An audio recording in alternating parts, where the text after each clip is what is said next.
तो हेलो बच्चों, नमस्कार, अभिनंदन, आभार। आप सभी का स्वागत है आपके अपने यूट्यूब प्लेटफॉर्म सीआरएम क्लासेस पर।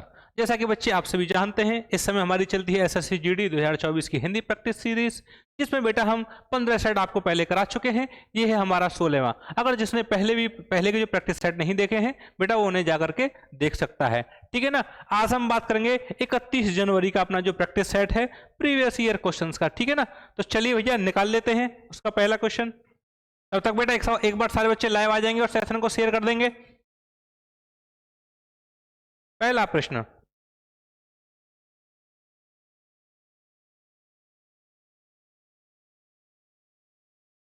हाँ जी साहब, पहला प्रश्न बताएंगे बेटा। हमें पाप से बचना चाहिए। उपरोक्त वाक्य में रेखांकित शब्द के सही विलोम शब्द का चयन करके बताएंगे, क्या होगा साहब। अंडरलाइन है पाप के नीचे, कह रहा है कि पाप का सही विलोम क्या होगा। चार ऑप्शन आपके सामने है, दान, पुण्य, अपाप या फिर कुपाप। बताइए बेटा क्या होगा उत्तर। एक बार कमेंट सेक्शन में बताएंगे सारे बच्चे। पाप का बेटा क्या होगा, पुण्य होगा। आप सभी जानते हैं, बचपन से पढ़ते आ रहे हैं कि भैया पाप मत कमाइए, जीवन में जो भी कमाना है पुण्य कमाइए। ठीक है ना। बाकी अपाप को पाप कुछ नहीं होता, दान आप सभी जानते ही हैं। ठीक है ना। चुपके से अगला प्रश्न निकाल लेंगे। सेकंड, निम्न वाक्यांश के लिए सार्थक शब्द सही विकल्प का चयन कीजिए जिसे ईश्वर में विश्वास न हो। बताएं बेटा क्या होगा इसका उत्तर। जिसे ईश्वर में विश्वास नहीं है, जिसे विश्वास होता है, जिसके अंदर आस्था होती है, उसे हम कहते हैं आस्तिक। और जिसके अंदर ईश्वर के लिए विश्वास है ही नहीं, आस्था है ही नहीं, तो बेटा क्या हो जाएगा वो आपका हो जाएगा नास्तिक। क्या कहेंगे, नास्तिक। ठीक है ना। बाकी नमाजी आप जानते ही हैं, पांचों वक्त की जो नमाज पढ़ता है, नकारा जो कुछ नहीं करता है कि नहीं। नश्वर का मतलब होता है ऐसी चीजें जो नष्ट होने वाली हैं। ठीक है ना। जो कभी ना कभी नष्ट होंगी, और जो हमेशा रहेंगी उसे कहते हैं शाश्वत। तो बेटा नश्वर का विलोम क्या हो गया, शाश्वत हो गया। ठीक है ना। समझ में आ रहा है, चीजें आसान है। चलिए आगे चलते हैं। बेटा ये चार ऑप्शन मैंने आपको बता दिए, उत्तर कौन सा है और बाकी के ऑप्शन का क्या मतलब है। अगला प्रश्न, सोने को स्वर्ण कहो या खाली जगह उसकी कीमत कम नहीं होती, इसका मतलब क्या है। सोने को सोना नहीं तो क्या कहेंगे, उसका कोई पर्यायवाची शब्द होगा, है कि नहीं, जिसका अर्थ भी क्या होगा, सोना होना चाहिए। जैसे बेटा सोना हो गया, कनक हो गया। ऐसे ही एक शब्द क्या है आपका, कंचन है। क्या है बेटा, कंचन। नीलम क्या है, एक रत्न होता है, एक पत्थर होता है। हीरक भी बेटा हीरा होता है। और ये अभ्रक क्या होती है बेटा, ये भी एक धातु होती है ना। अभ्रक जो है आपका चट्टानों से निकाला जाता है। ठीक है ना। तो हीरक, अभ्रक, नीलम और कंचन। कंचन ही सोने को कहते हैं, इसलिए हम कह सकते हैं कि सोने को स्वर्ण कहो या कंचन, उसकी कीमत कभी कम नहीं होती। ठीक है साहब, आसान है। आगे बढ़ते हैं। चौथा प्रश्न, उसने माना पर तुमने नहीं माने, इस वाक्य में कौन सा शब्द अशुद्ध है। अशुद्धि बतानी है, 10 सेकंड का समय आपके पास है। बताइए बेटा क्या होगा उत्तर। कहां पर आपको मिस्टेक लग रही है साहब, कौन सा शब्द जो है अशुद्ध है। उसने माना पर तुमने नहीं माने। देखिए नहीं अपनी जगह ठीक है, कोई दिक्कत नहीं, पर भी ठीक है। और माना या माने, इनमें कहां मिस्टेक लग रही है। उसने माना, पढ़ने में मजा आ रहा है, ठीक है, तो इसका मतलब माना शब्द तो ठीक है। दिक्कत कहां है, माने में। माने कहां है, इधर। उसने माना पर तुमने नहीं माना, कि भैया सामने वाली पार्टी मान गई लेकिन तुम नहीं माने। बात समझ में आ गई। तो उसने माना पर तुमने नहीं माना, या फिर तुम नहीं माने। बात समझ में आ गई। या तो तुम आता, लेकिन भैया यहाँ तो तुमने है, कर भी कह सकते हैं। तो इसका मतलब इसे छेड़ेंगे नहीं, इसमें छेड़छाड़ करेंगे। तो माने की जगह क्या आ जाएगा, माने की जगह बेटा माना। ठीक है, उम्मीद है समझ में आ गया होगा। अगला प्रश्न निकालते हैं। इन लोगों ने क्या किया कुछ, इस वाक्य में कौन सा शब्द अनुपयुक्त है। मतलब कौन सा एक सा शब्द है जिसकी यहां जरूरत थी नहीं लेकिन फिर भी जबरदस्ती आ गया है। तो बेटा उसी को आपको छांट के अलग करना है। 10 सेकंड है आपके पास। बताइए बेटा क्या होगा उत्तर। इन लोगों ने क्या किया कुछ, देखो पढ़ने में ही पता लग रहा है क्या है साहब, कुछ। ये मामला बिगाड़ रहा है। इन लोगों ने क्या किया और पीछे प्रश्नवाचक चिन्ह, कोई दिक्कत है ही नहीं, फर्स्ट क्लास है। तो यहाँ पर जो जरूरत से ज्यादा आइटम आया है वो है बेटा कुछ शब्द। ठीक है ना, इसको हटा देंगे तो ऑप्शन आपका चौथा ही ठीक हो जाएगा। ठीक है साहब, गुड इवनिंग बेटा आप सभी को, है ना। ऐसे ही उत्तर देते रहे, ज्यादातर बच्चे सारे जो है सही उत्तर दे रहे हैं। निम्न वाक्यांश के लिए एक सही शब्द का चयन विकल्पों में से करेंगे। परलोक से संबंध रखने वाला है कि नहीं? परलोक मतलब दूसरा लोक, इस लोक से अलग दूसरे लोक से जो संबंधित चीजें होती हैं उसे हम कहते हैं भैया पारलौकिक। ठीक है ना? तो परलोक से संबंध रखने वाला क्या हो जाएगा आपका? पारलौकिक। ये बेटा ला पे छोटे ओ की मात्रा है, ये गलत लिखा हुआ है। पुरलौकिक भी कुछ नहीं होता, एक होता है समलौकिक। समान लोक वाला है ना, सेम लोक से जो संबंध रखता है समलौकिक। जो इस लोक से संबंध रखेगा लौकिक, जो इससे अलग दूसरे लोक से संबंध रखेगा उसे हम कहेंगे पारलौकिक। ठीक है ना? तो बेटा मुझे उम्मीद है आपको समझ में आया होगा, चीजें बेहतर तरीके से समझ में आ रही होंगी। ठीक है ना? एक बार कमेंट सेक्शन में बताएंगे बेटा कमेंट करके चीजें समझ में आ रही हैं कि नहीं आ रही। फूल की रज क्या कहते हैं साहब? फूल की जो रज होती है उसे क्या कहेंगे? पार्थिव या प्रदोष या पतित या फिर पराग? बताइए बेटा, 4 ऑप्शन आपके सामने हैं, 10 सेकेंड का समय है, प्रश्न मेरा उत्तर आपका। बताइए बेटा क्या होगा उत्तर?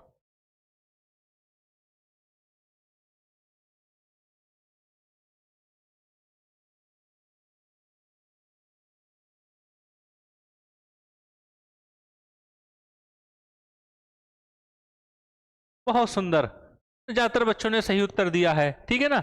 देखिए फूल की रस क्या कहलाती है साहब? फूल की रस पराग कहलाती है। ठीक है ना? प्रदोष किसे कहते हैं? प्रदोष कहते हैं भैया संध्या काल का समय। ठीक है ना? सायंकाल का समय।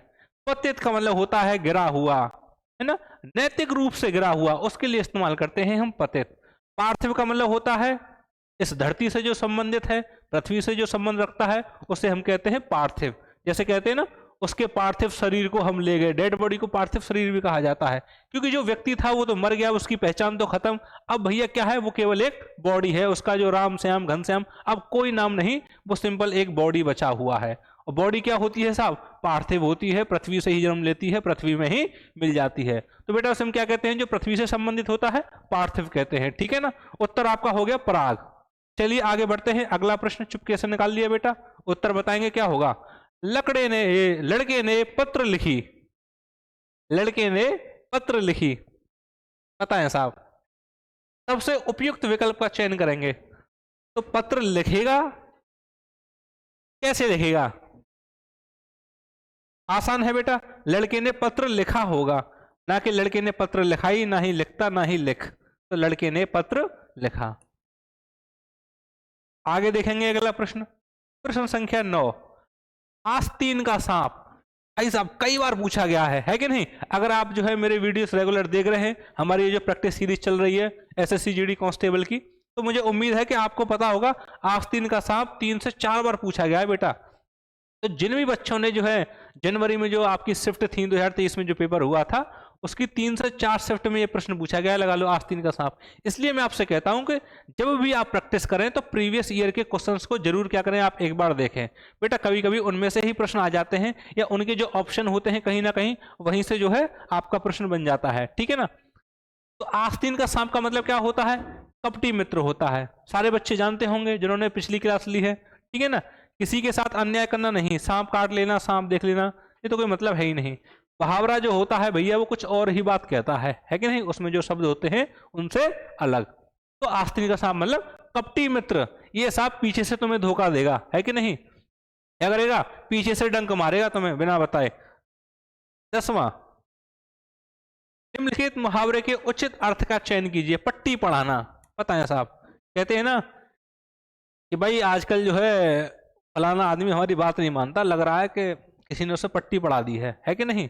तो पट्टी पढ़ाने का मतलब क्या है? याद करवाना, पढ़ाई करवाना, बहुत कुछ बताना, या बुरी राय देना, है कि नहीं? देखो मेरे हिसाब से यहाँ जो बुरी राय देना जो है ना, उत्तर तो बेशक यही होगा, बाकी 3 ऑप्शन नहीं है। लेकिन पट्टी पढ़ाने का मतलब होता है सामने वाले को कुछ सिखा देना, है ना, या आपके खिलाफ भड़का देना। तो उसी को हम दूसरे वाक्य में कह सकते हैं कि बुरी राय देना। भाई अगर मेरे खिलाफ आपने किसी को पट्टी पढ़ाई तो स्वाभाविक सी बात है कि आपने जो है उसे बुरी राय दी होगी मेरे बारे में। ठीक है ना? तो वहीं से इसका अर्थ निकल के आया, पट्टी पढ़ाना मतलब बुरी राय देना। आधी जंग बेटा जीत ली है। 11वां प्रश्न आ गया है, बताएं क्या होगा उत्तर। निम्न में से कौन सा क्रिया से बना एक विशेषण शब्द है? जो क्रिया से बना है, देखेंगे गाना तो बेटा अपने आप में क्रिया ही है, इससे कोई बना ही नहीं। दौड़ना ये भी क्रिया है, भागना ये भी क्रिया है। लड़ना एक क्रिया है जिससे एक शब्द बना है लड़ाकू। तो बेटा यही क्या है आपका एक विशेषण शब्द है। बात समझ में आ गई। विशेषण जो संज्ञा या सर्वनाम की विशेषता बताएंगे। अब देखो मैं इसके आगे लिख सकता हूं लड़ाकू रमेश या लड़ाकू आयुष, मैंने मान लो ऐसे बोल दिया। तो आयुष की विशेषता क्या है कि भैया वो लड़ाकू है कि नहीं, तो इसलिए वो भैया वो क्या हो गया विशेषण हो गया।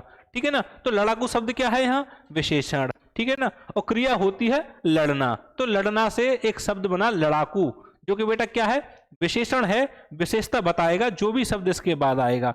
बाकी ये क्रिया है, ये किसी की विशेषता बता ही नहीं सकते। भाई भागना आयुष, दौड़ना आयुष, गाना आयुष नहीं, लड़ाकू आयुष। यहां पता लग रहा है कि आयुष कैसा है साहब, लड़ाकू स्वभाव का है। तो क्या हो गया बेटा विशेषण लड़ाकू। ठीक है ना, अगला प्रश्न देखेंगे। निम्न में से अली का पर्यायवाची क्या होगा। फूल पर खाली जगह गुनगुनाता है, तो अली मतलब भौरा, भ्रमर, उसी को हम क्या कहते हैं साहब भ्रंग भी कह देते हैं। क्या कह देते हैं भ्रंग। ठीक है ना, काग बेटा कौवे को बोलते हैं। बास का मतलब होता है दिन। और अब्ज का मतलब क्या होगा मुझे कमेंट सेक्शन में बताएंगे बेटा। अब्ज एक अच्छा शब्द है, इसका मतलब क्या होगा एक बार बताएं कमेंट सेक्शन में।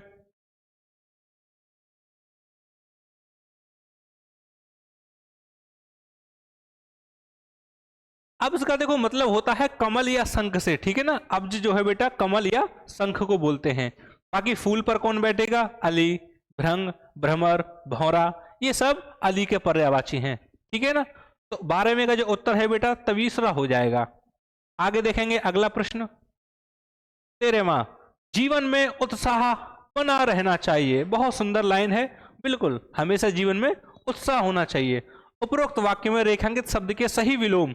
उत्साह का विलोम क्या होगा बेटा, वित्साह, निरुत्साह, हतोत्साह या प्रत्साह। बताइए साहब क्या होगा बेटा, 10 सेकंड है आपके पास। उत्साह का विलोम क्या होगा कमेंट सेक्शन में बताएंगे एक बार मुझे। बहुत सुंदर, क्या होगा साहब निरुत्साह होगा। ठीक है ना, उत्साह, उत्साह का उल्टा निरुत्साह। आगे बढ़ेंगे। प्रारंभ से लेकर अंत तक वाक्यांश के लिए एक सार्थक शब्द क्या होगा, है ना, आदि से अंत तक, प्रारंभ से लेकर अंत तक, आद्योपांत। नाम से ही पता लग रहा है साहब। परिचय का विलोम होता है अपरिचय, कोई दिक्कत नहीं। निरक्षर का होता है साक्षर। ठीक है ना, बाकी प्रारंभ से लेकर अंत तक आद्योपांत। बेटा ये इंपॉर्टेंट है, याद रखना, कई बार पूछा गया है। निम्न में से कौन सा विकल्प स्थानवाचक क्रिया विशेषण का उदाहरण नहीं है ना। देखो ऐसे क्रिया विशेषण शब्द जो स्थान के बारे में आपको बताएंगे, वहां आपको फील आएगा पढ़ने के बाद। देखो भीतर जाओ, बाहर आओ, दाएं जाओ, बाएं जाओ, ऊपर जाओ, नीचे जाओ, तो आपको कहीं ना कहीं स्थान बताया जा रहा है। ठीक है कि नहीं, लेकिन तेज तेज जाओ ये स्थान नहीं है, ये क्रिया के होने का ढंग बता रहा है। तो भैया ये हो गया आपका रीतिवाचक क्रिया विशेषण हो गया।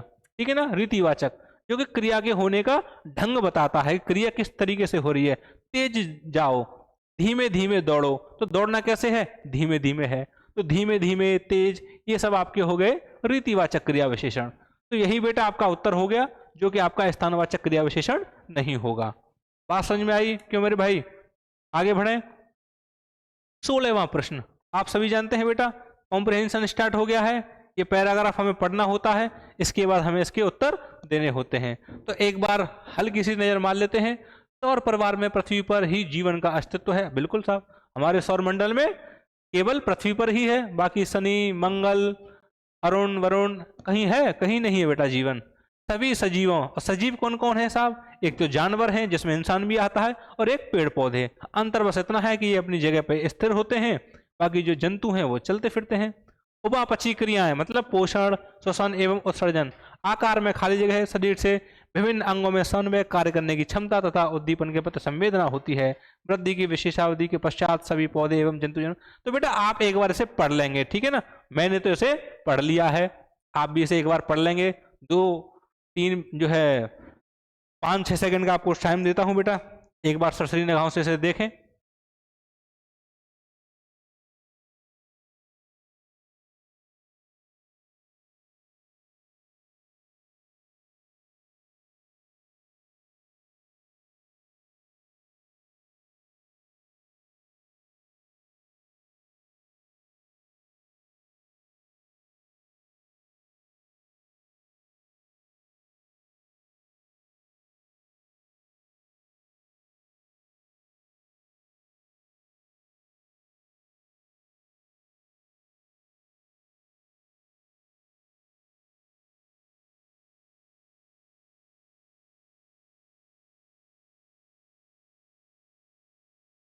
तो भैया मुझे उम्मीद है आपने जो है इसे पढ़ लिया होगा।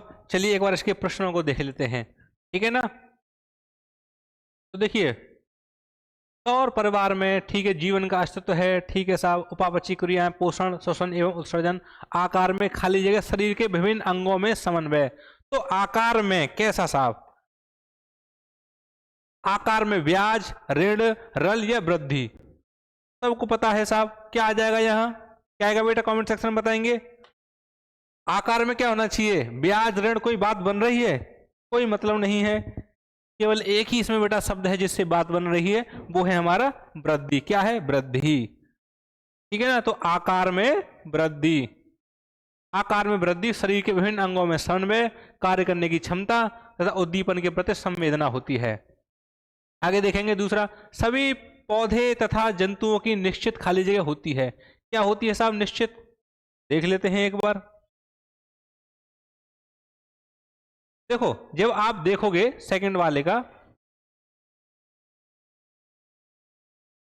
पेड़ तथा जंतुओं की निश्चित खाली जगह होती है, परंतु कोई भी दो पौधे या जंतु एक समान नहीं होते। जब एक समान नहीं होते तो भैया निश्चित आकार तो हो नहीं सकता, ठीक है ना। तो फिर साहब क्या होगा? विकार फिर होगा नहीं, विन्यास भी हो नहीं सकता, क्या बचेगा? केवल आकृति, है ना।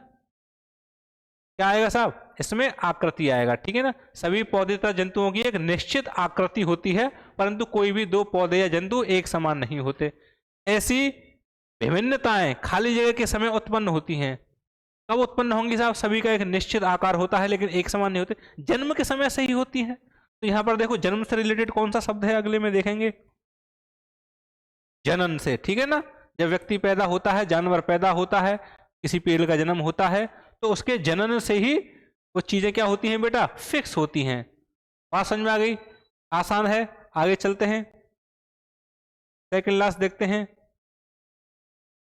ऐसी विभिन्नताएं जनन के समय उत्पन्न होती हैं तथा जैविक विकास के लिए मुख्य खाली जगह क्या बनाती हैं?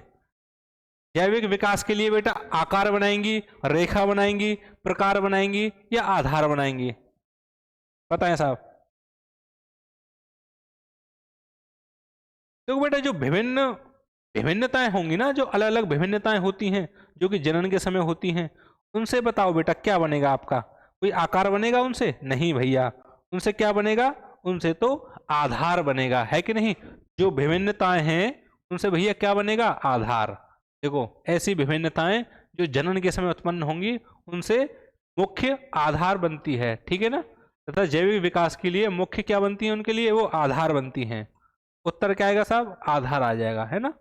आधार बनती हैं उनके लिए। आगे देखेंगे,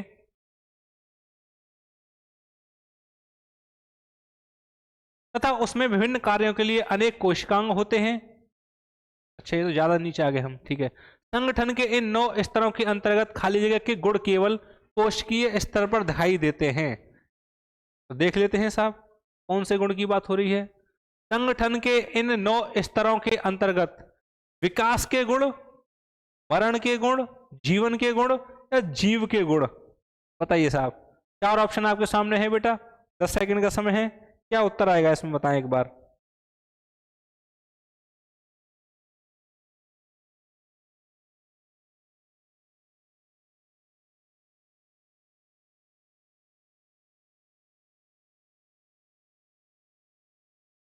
नहीं बेटा, देखो यहाँ क्या आएगा? यहाँ जीवन आएगा। यहाँ जीवन की बात हो रही है, देखो स्टार्टिंग से ही सौर परिवार में पृथ्वी पर ही जीवन है।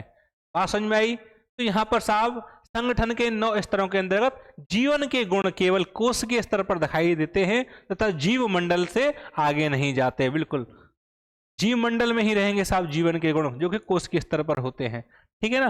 तो उम्मीद है बेटा 20 के 20 प्रश्न आपकी समझ में आए होंगे, आपको अच्छा लगा होगा। और अगर क्लास आपके थोड़ी बहुत भी समझ में आई है तो भैया एक लाइक बनता है, ठीक है ना। लाइक करके जाना है। और जो भी बच्चे नए हैं जिन्होंने चैनल को सब्सक्राइब नहीं किया है, उन्हें चैनल को सब्सक्राइब भी करना है, ठीक है ना। तो बेटा ये एसएससी जीडी की ऐसे ही सीरीज चलती रहेगी। और आपने जो है हमारे चैनल पर बेटा जो जिद बैच है ना, सियाराम का संकल्प है कि आपको वर्दी दिलाई जाए, है ना, आपको भी देश सेवा का मौका दिया जाए। तो हमारा जो है सियाराम संकल्प जिद बैच जल्द ही स्टार्ट होगा बेटा, कल से स्टार्ट होगा, नई साल से स्टार्ट होगा। ऑनलाइन स्टार्ट होगा, साथ में ऑफलाइन भी स्टार्ट होगा। तो सारे बच्चे उसमें आए बेटा, जुड़े, एक बार देखें, है ना, और चीज़ों को सिस्टमेटिक तरीके से कराया जाएगा। पहले जीरो से बिल्कुल हीरो लेवल तक बिल्कुल जाया जाएगा, जीरो से हाई लेवल तक। पहले बिल्कुल आपको बेसिक चीज़ें समझाई जाएंगी, उसके बाद बेटा जो भी टॉपिक आपके एग्जाम में आने वाले हैं उनकी प्रैक्टिस कराई जाएगी, है ना, प्रीवियस ईयर के प्रश्न कराए जाएंगे, और उसके बाद जो भी इंपॉर्टेंट क्वेश्चन हैं या जो मोस्ट एक्सपेक्टेड क्वेश्चन हैं उनकी भी आपको प्रैक्टिस कराई जाएगी। तो बेटा एक बार जरूर से आप उसको बैच को ज्वाइन करें, एक बार जरूर देखें सीआरएम का संकल्प, जिद बैच आपका अपना, ठीक है ना, जो कि आपका यूपी पुलिस के लिए आपके लिए जरूरी है। बाकी बेटा ये जो एसएससी जीडी का जो चल रहा है हमारा हिंदी का प्रैक्टिस सीरीज, ये ऐसे ही चलती रहेगी, ठीक है ना। जो भी प्रीवियस ईयर में जो भी प्रश्न पूछे गए हैं वो हम कराते रहेंगे। तो उम्मीद है बेटा आपको चीज़ें अच्छी लगी होंगी, तो आपको लाइक जरूर करना है, चैनल को सब्सक्राइब करना है और शेयर भी करना है इस सेशन को, ठीक है ना। तो चलिए साहब चलते हैं, मोटिवेटेड रहेंगे, अच्छे से जो है तैयारी करते रहेंगे, मस्त रहेंगे, स्वस्थ रहेंगे, ठीक है ना। और कल से साहब जो है नई साल लगने वाली है, तो आप सभी को नव वर्ष की हार्दिक शुभकामनाएं हमारी तरफ से अभी से, है ना। कुछ अच्छा सा संकल्प लें और जीवन में कुछ अच्छा करें, ठीक है ना। धन्यवाद, जय हिंद, शुभ रात्रि।